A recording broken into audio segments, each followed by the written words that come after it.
All right, guys, we have spent today talking about the P's that you need to incorporate in your life to take you from a good life to a great life. We've talked about passion, purpose, planning, promise, and a bunch of other things. And these are going to be some P's that you want to digest on a regular basis that are pretty palatable, so pretty easy to digest, pretty easy to eat. Not a whole lot of muss and fuss about that.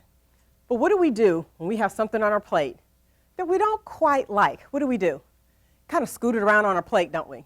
Because we're hoping if we scoot it long enough, it'll go away.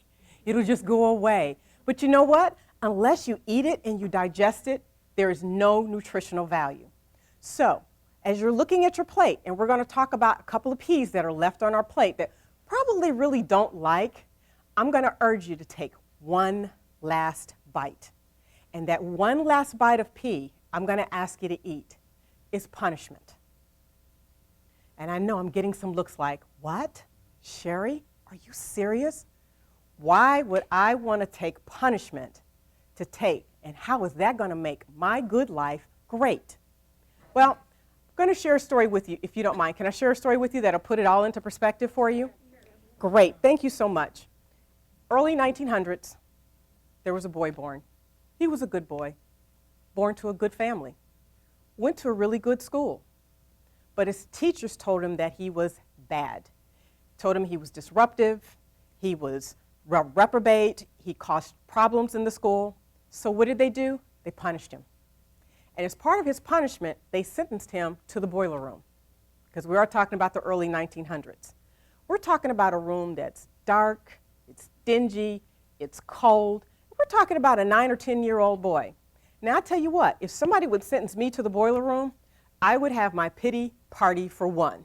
I would be like, how could you do that to me? I'd probably cry. I would probably be angry, probably be plotting some things that I could be doing to those friends that got me in trouble, that sentenced me down there by myself while they're out there at the playground playing around.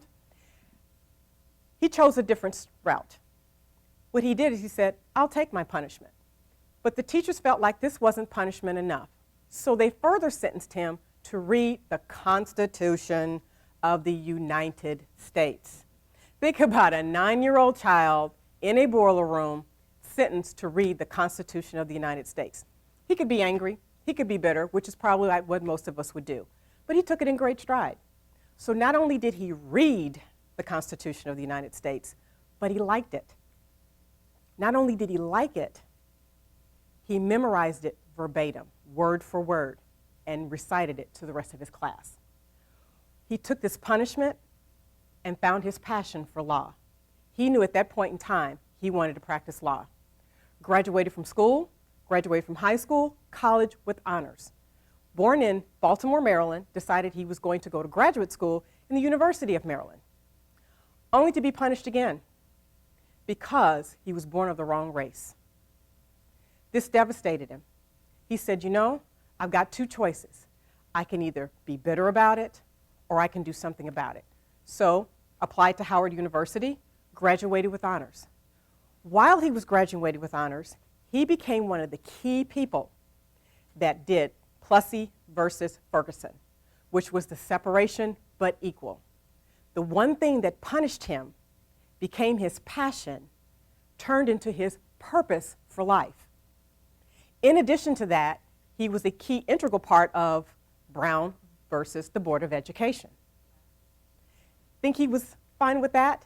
He said, I'm going to take my passion even further. I'm going to become the first African American who stood on the United States Department of Justice.